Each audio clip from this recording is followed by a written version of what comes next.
এটা ওনার জন্য ভালো হবে না। তুমি একদম চিন্তা করো না।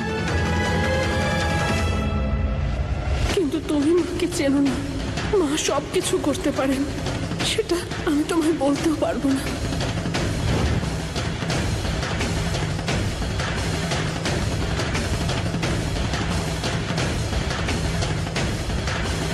আরে লজ্জা করে না তোর? ঠিক করে ঘর দোরটা মুছতে পারিস না তুই? আরে আজ তোর জন্য এই বাড়িতে একটা বড় অঘটন ঘটে যেত। তোর অসাবধানতার জন্য আজ আমার বৌমার সন্তান যেমন করেই হোক বেঁচে গেছে। তুই বুঝতে পারিস এর মানে কি? টাকা নেওয়ার সময় তো এক পা এগিয়ে থাকিস, অথচ কাজের বেলা এরকম অবহেলা করে কাজ করিস। কি হয়েছে ছোট মা? বৌমা, কোনো বড় অঘটন ঘটেনি, তার জন্য ঈশ্বরকে ধন্যবাদ জানাও। নয়তো ও চেষ্টার কোনো ত্রুটি রাখেনি। ও রেখে গেছিল সার্ফের জলের বালতি এখানে,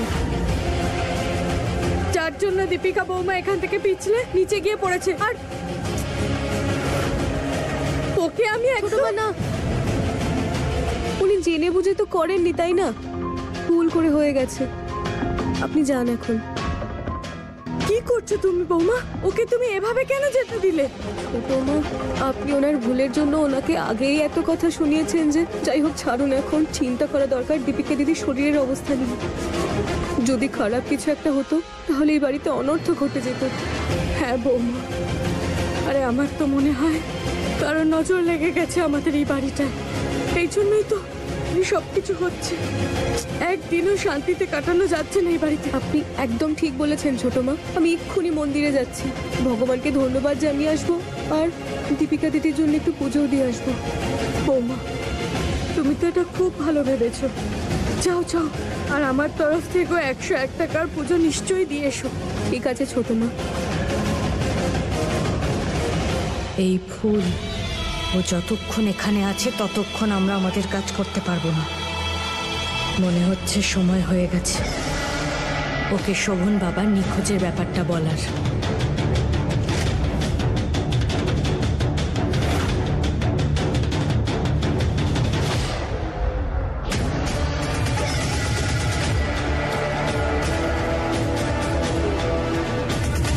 বুঝেছো কি করতে হবে?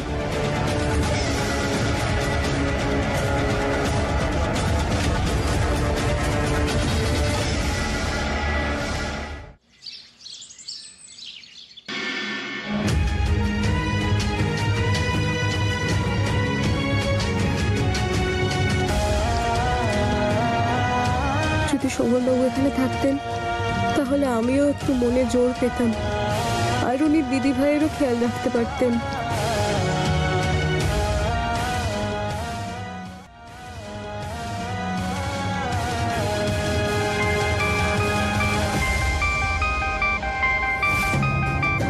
এটা কার নাম্বার?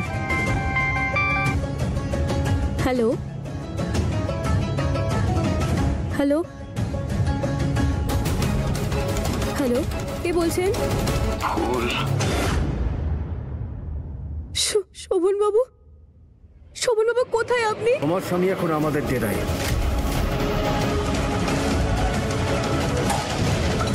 আর যদি তোমার স্বামীকে জীবিত ফেরত পেতে চাও তাহলে তোমাকে আমাদের সমস্ত শর্ত মানতে হবে।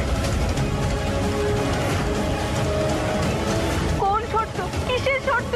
কি বাজে কথা বলছেন আপনি? শোভনবাবু তো বাইরে গেছেন, আপনার কাছে কি করে থাকবেন? কোথায় শোভনবাবু? আমায় কথা বলেন ওনার সাথে। তোমার বিশ্বাস হচ্ছে না তো? এক্ষুনি দেখাচ্ছি।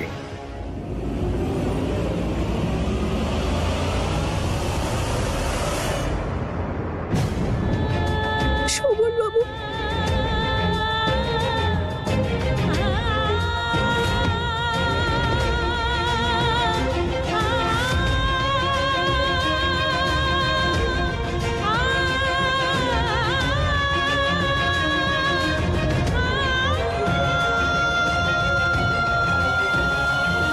শোভনবাবু,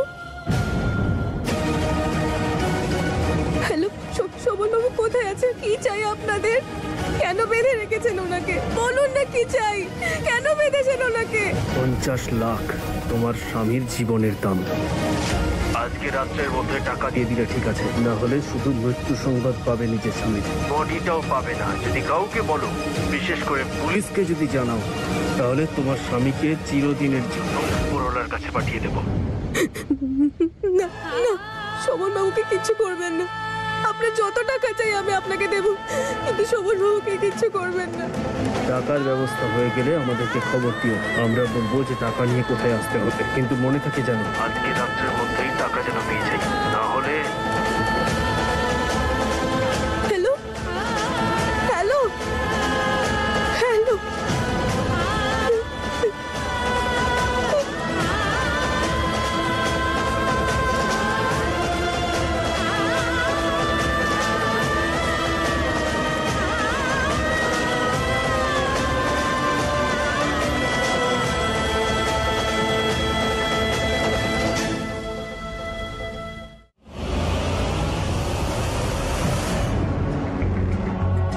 কোথায় যাচ্ছ তুমি?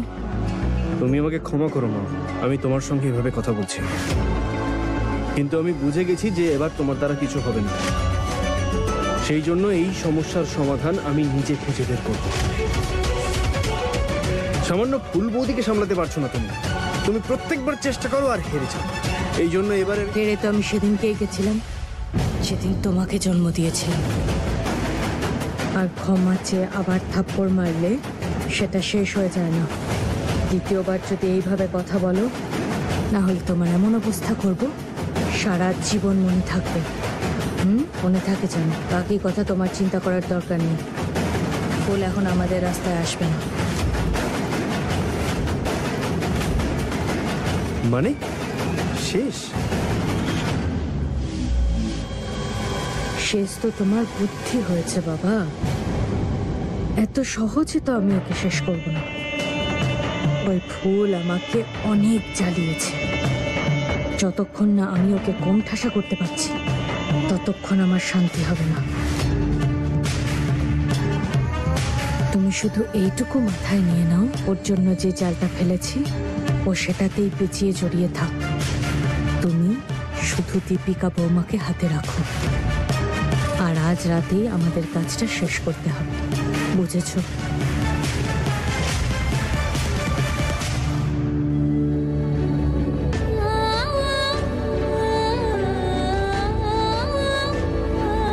হে দেবী মা, এটা তুমি কি করছো?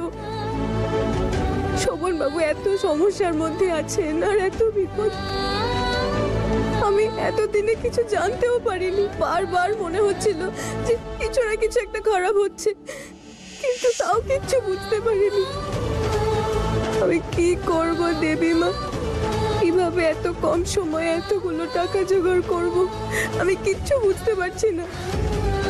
আমি কি করব? কাউকে তো বলতেও পারবো না।